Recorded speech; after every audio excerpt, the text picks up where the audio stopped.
amigo de casa! Tudo bem? Tudo certo? Mais uma edição do nosso quadro Histórias que Inspiram. Vamos lá! Viajar no tempo, o passado e o presente de volta sempre aqui, né? Com os nossos convidados. Eu recebo hoje com muito prazer o nosso grande amigo doutor Milton Malheiros. Doutor, bem-vindo agora aqui nos estúdios da Real TV para falar um pouquinho da sua vida, algo diferente das últimas passagens aqui pelos nossos estúdios. Bem-vindo!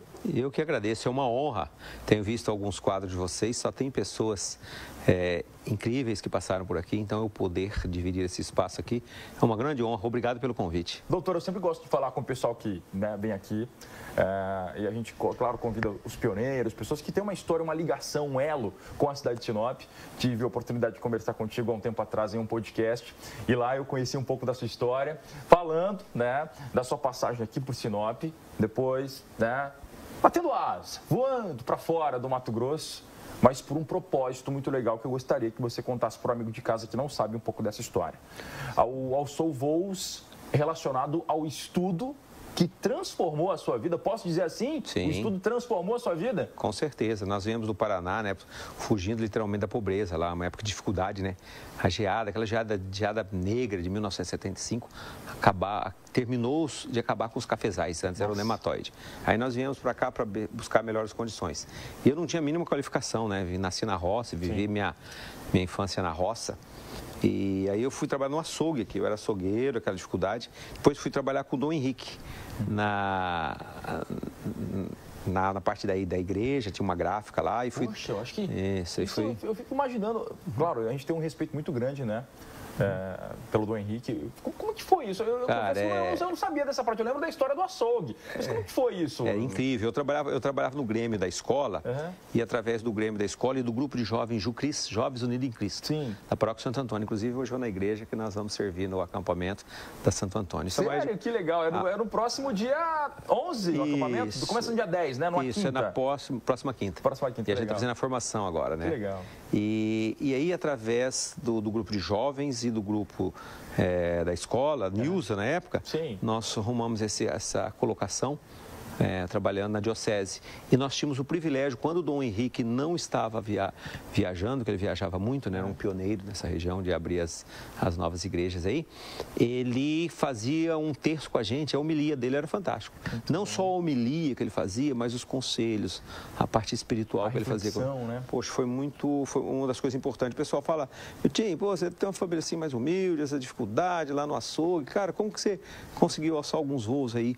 Um dos motivos foi o grupo de jovens da igreja, o grupo do Colégio Nilza com a irmã Chaveres, na época, que era a diretora, era a irmã Freira, o Dom Henrique, então sempre teve essas pessoas e ele foi um dos que ajudaram. E de lá para cá, na época nós não tínhamos qualificação, tantos cursos e tantas universidades quanto agora. Imagino, muitos falaram até isso aqui, viu, doutor? Falaram, olha, foi uma luta para trazer as universidades, os cursos, a questão fortalecer as escolas, era mais difícil. Eu lembro da parceria do doutor Adenir, quando prefeito, para trazer uma extensão da Unemate. Mas na época não tinha, você tinha que sair para qualificar. E eu fui criando consciência, até convivendo com os profissionais liberais que davam palestra para a gente no grupo de jovens e tal, que eu tinha que me qualificar. Aí saí para estudar. Fui fazer medicina na Federal, em Cuiabá. Depois eu saí para Belo Horizonte, para resumir, que eu fiz 11 anos de pós-graduações. E lá eu lembro que voltamos. Era o front mesmo da medicina, né? De atender as pessoas, de conversar com muita gente. Eu fiz a residência em Belo Horizonte, trabalhei no pronto-socorro, que a gente chama de Vietnã lá, era bem pesado. É o segundo maior pronto-socorro do país de urgência e emergência. Tanto que tinha 2 a 3 otorrinos por período de plantão.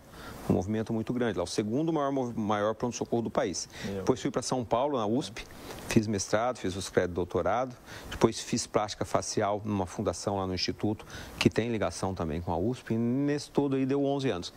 E voltei para Sinop, né? Minha família continua aqui.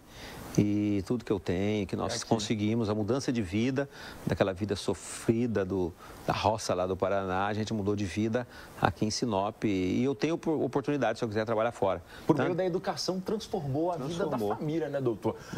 Sabe, eu fico feliz em ouvir essas histórias, relembrar. Claro, tive a oportunidade, como eu disse antes aqui no nosso início do bate-papo.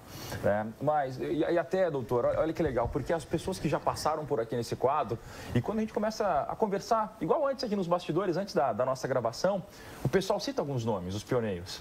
E já citaram o seu nome que legal. várias vezes aqui, nessa mesma cadeira na qual o senhor está sentado aqui. Já falaram, olha, sim, o Milton, eu lembro daquela época e tal. Então, muitos tiveram, aquele fronte de chegar aqui em Sinop, encarar uma realidade muito diferente do que a outra e não desistiram, né? Mas eu queria saber, doutor, qual que foi o ponto de virada, assim, de chave mesmo na sua vida, na qual você falou, eu preciso transformar a minha realidade. Teve se fosse para fazer uma viagem no tempo agora, não sei se o senhor vai lembrar o ano, data mesmo, mas algo que transformou mesmo, o senhor pensou assim, poxa, é agora, eu preciso transformar a minha realidade. Porque senão, eu acredito que estaria, quem sabe, até hoje trabalhando ali no açougue, estava bem, ganhava um salário, era uma bicicleta cargueira, parece que você tinha. Você lembra mesmo, hein? Tinha uma cargueira preta de carregar frango, e tinha tanto buraco em Sinop que 2 sacos de frango dava 50 quilos, era 25 não.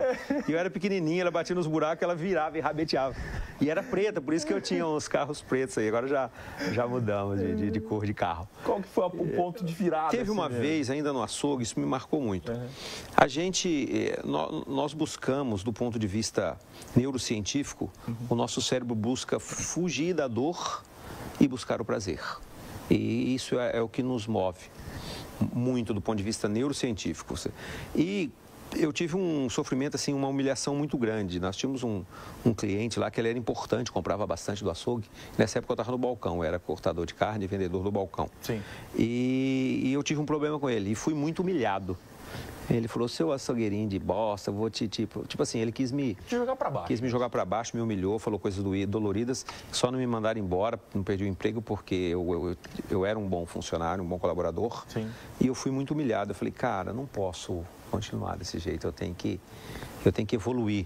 E ele me colocou para baixo assim, eu não tinha uma identidade, né? Hoje eu sei que eu sou filho amado de Deus, feito a sua imagem e semelhança para abençoar esse mundo com o que a gente faz. Mas na época eu não tinha uma identidade, não sabia a segurança? Eu não tinha uma segurança e ele me humilhou muito. Eu falei, eu vou. E ele falou, eu tenho esse título, eu sou não sei o quê, eu estudei não sei o quê. E o cara era realmente muito poderoso aqui, já faleceu. Mas ele me ajudou com esse sofrimento, me ajudou. Eu falei, cara, eu vou. E minha mãe também, analfabeta, doente, não teve condições de se educar. E às vezes eu buscava também na educação tirar até a vergonha que eu tinha, hoje eu não tenho mais, que é uma mulher maravilhosa, está com Alzheimer, nem sabe quem eu sou, mas tem bons valores. Não tinha educação formal, mas tinha valores, ela e meu pai. Então, pela vergonha que eu tinha da minha mãe ser analfabeta e pela humilhação que eu passei com esse cara, que eu era um açougueirinho de nada e que não tinha estudo e que não tinha nada, eu falei, cara, eu vou mudar essa realidade. Então, aquela dor me fez enxergar, eu falei, pô, é isso, eu vou mudar isso. Então, e aí eu precisei até de psicólogo para descobrir que eu não precisava estudar mais, que isso fazia parte do passado, conto agora, mas já sem sofrimento. Entendi. Mas aquele sofrimento, aquela humilhação que eu passei, eu não contei isso na primeira vez que eu conto isso. Cara! Aquela humilhação que eu passei me fez enxergar que eu precisava me qualificar. Eu falei, cara, se eu quero ajudar as pessoas, igual ele disse que eu não posso ajudar ninguém. Sim. Apesar que eu estava ajudando ele, eu era um bom colaborador, dava uma carninha, isso já era fazia ele, com dignidade. Olha. Eu falei, mas se esse questionamento dele aí tem sentido, eu vou pegar essa dor e transformar numa coisa legal. E aí aquilo me deu o ânimo para estudar. Sabe o que eu vejo, doutor? Eu vi um vídeo esses dias lá no Aquarela, na qual você chegou com muita humildade, como sempre, sorrindo para a vida, como sempre também. E foi um reencontro com uma paciente sua, né? Acho que você fez uma cirurgia lá no... A gente fez uma cirurgia. Nariz, enfim, ela estava bem feliz. E eu vejo, você falou de transformar dor em alegria, em algo diferente para a vida, né? E a sua profissão hoje tem muito a ver com isso, né? Sim, nós de transformar, de sentar frente a frente com uma pessoa que tem algo que incomoda, né, nela, e eu vejo que você faz isso com muita excelência. Conta para o amigo de casa agora, o amigo telespectador, um pouquinho dessa sua especialidade médica, na qual você, não precisa nem falar, né? Eu vejo que você é muito realizado nisso, em realizar sonhos das pessoas. Como que é essa construção diária, com tantas histórias, não só em Sinop, mas é para o mundo, né? Eu lembro que você me disse uma vez que tem gente que vem até de outros países para te procurar e para ser atendido por ti. Sim, nós usamos a parte do trabalho para abençoar as pessoas com respiração e com autoestima, através da rinoceptoplastia, seja ela estética e ou funcional. Quando você põe a pessoa para respirar, isso impacta na qualidade de vida. E a parte de autoestima tem muito a ver também. O que você olha no espelho, que é a autoimagem, ela reflete na sua autoestima. Autoestima é tudo que você pensa que você é, que você pode ou que você não pode, tem a ver com suas crenças. E isso tem um poder danado nos nossos pensamentos e nas nossas ações. Então, quando você pega uma pessoa, por exemplo, que tem uma apneia, que não respira, você consegue botar ele para respirar, você melhora a oxigenação, você baixa a pressão, você melhora o metabolismo, você muda a qualidade de vida, de saúde. E quando você muda a estética, que incomoda muito algumas pessoas, você torna a pessoa mais empoderada. Doutor, quero agradecer pela sua visita. Falamos então sobre carreira profissional, virada de chave, uma história que, como você disse mesmo aqui, não tinha dito para ninguém. Fico feliz pela confiança com os nossos amigos de casa. E o nosso quadro tem esse intuito mesmo de falar sobre família, sobre Deus. A gente falou tudo.